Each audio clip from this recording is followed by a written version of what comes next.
पांचवा नियम यह है, अगर इन चारों को फलित करना है, चारों नियमों का प्रभाव चाहिए, तो फिर पांचवी बात को ध्यान में बहुत अच्छे से रखना पड़ेगा। 9 महीने नारी जब उसको पता चल गया कि मैं गर्भवती हूँ, उसी समय मेरे भाई बहनों आप अपना अपना मोबाइल एक बढ़िया सी पेटी में पैक करें, उस पर बढ़िया सा ताला लगाएं अच्छी कंपनी का, और उसकी चाबी मेरे भाई बहनों तापी मैया के जल में प्रवाहित कर देनी चाहिए। 9 महीने तक बिल्कुल मोबाइल का स्पर्श ही नहीं करना है। याद रखना, मोबाइल देख देख करके चाहो कि महाराणा प्रताप पैदा हो तो वो संभव नहीं है। मोबाइल से अगर झांसी की रानी पैदा करना चाहती हो तो ये संभव नहीं है। मेरे भाई बहनों, मोबाइल के चक्कर में तो ऐसी संतान होगी जो खुद को ही नहीं संभाल सकती, देश और राष्ट्र के लिए वो कुछ कर सके उसकी तो हम कल्पना ही नहीं कर सकते। आज संतान जो असंस्कारी हो रही है उसमें सबसे मुख्य कारण है मोबाइल।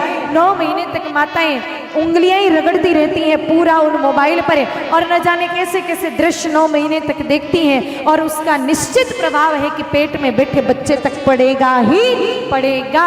जब बात मेरे भाई बहन भागवत जी में लिख दी कि गर्भावस्था में जो देखते हैं, सुनते हैं, बोलते हैं, उसका प्रभाव बच्चे पर पड़ता है, तो भागवत जी की बात तो कभी मिथ्या अथवा झूठी नहीं हो सकती। इसलिए 9 महीने तक तो मोबाइल को बिल्कुल भी हाथ लगाना नहीं।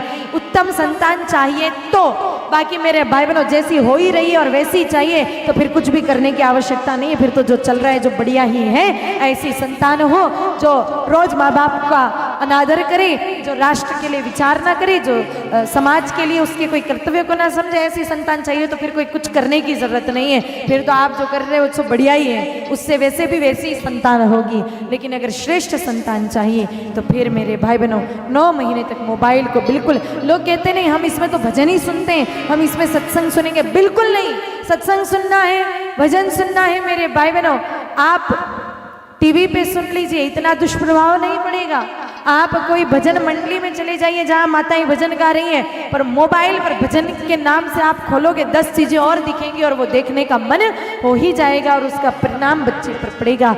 और माताएं इन सब नियमों का पालन कर सके 9 महीने तक, तब तक तो संतान को जन्म देना चाहिए। और 9 महीने तक अगर माताएं ये नियम का पालन नहीं कर सके तो फिर माताओं, बहुत कड़वी बात तुलसी बाबा ने कही है, मैं नहीं कह रही हूँ, फिर उन माताओं को बाझ रह जाने में ही ज्यादा फायदा है। फिर ऐसी माताओं को संतान को जन्म देके हिंदुस्तान की आबादी को बढ़ा के धरती का भार बढ़ाना नहीं चाहिए। गोस्वामी तुलसीदास जी महाराज सुमित्रा माता के मुख से कहलाते हैं कि पुत्रवती जुबती जग सोई, रघुपति भगतु जास सुत होई, न तरु बांझ बलि बाधि बियानी, राम विमुख सुत ते हित जानी। अगर माता संतान को जन्म दे तो राम भक्त, कृष्ण भक्त, गोद भक्त देवे, वरना जानवरों की तरफ ब्याहने से कोई मतलब नहीं है। और यही बात मेरे भाई बहनों मारवाड़ में भी कही जाती है कि माई जने तो एड़ो जन या दाताया सूर, और नहीं तो रेजे पांचड़ी मती गवाजे नूर। आजकल ऐसी संतान नहीं हो रही है, आजकल कैसी संतान हो रही है? ये मेरे भाई बहनों किसी व्यंग्यकार ने इस पूरी कहावत को ही बदल दी आजकल की संतान को देख के। आजकल माताएं भी चाहती हैं कि माई जने तो एड़ो जन जेड़ो भूत भड़ंग, खावे पराया टुकड़ा और फिरे तड़ंग तड़ंग। ऐसी भूत भड़ंगों जैसी संतान हो रही है जिनको राष्ट्र से लेना देना नहीं, गौ माता से लेना देना नहीं, देश से लेना देना नहीं, धर्म से लेना देना नहीं। बस दिन भर बढ़िया 1 घंटा बाथरूम में नहाना, आधा घंटा तैयार होना, फिर बढ़िया बाबूजी बन करके और मोटरसाइकिल उठाना, रॉयल इनफील्ड उठाई, पिताजी ने दे रखी है, वैसे ही कोई दिक्कत तो है ही नहीं, कमाना पड़े तो लाने में समझ आवे, पर पिताजी ने पहले ही दे रखी है, उसको उठाया, फर फर करके पूरे सूरत की सड़कों पर कभी इधर घूमे कभी उधर घूमे। फिर ऐसी संतान से तो क्यों धरती का भार बढ़ा रहे हो? अरे भैया वैसे ही 142 करोड़ की आबादी हो गई है, अब इस धरती माता के बोझ को और मत बढ़ाइए।